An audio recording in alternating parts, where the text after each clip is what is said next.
Hello வணக்கம், சக்தி wire works. இந்த வீடியோவில் ஹேண்ட்பேக் பார்க்குறோம். நம்ம ரோஜாப்பூ பாசி சாண்டல் கலர் வச்சு நம்ம போட்டிருக்கோம் பாருங்கள். ரெட் கலர் கிளாஸ் வயரு, கைப்பிடிக்கு ரெட் கலர் நெல்லிக்காய் பாசியும் ரோஜாப்பூ பாசியும் யூஸ் பண்ணி போட்டிருக்கேன்.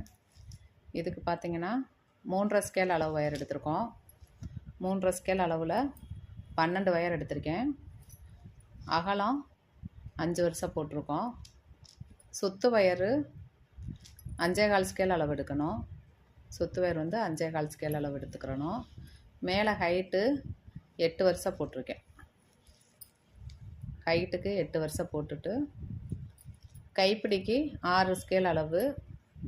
ஃபஸ்ட்டு 5 பாசி ரெட் கலர் கொடுத்துருக்கேன். அதுக்கடுத்து 20 பாசி ரோஜாப்பூ பாசி, அடுத்து 15 பாசி ரெட் கலர் நெல்லிக்காய் பாசி.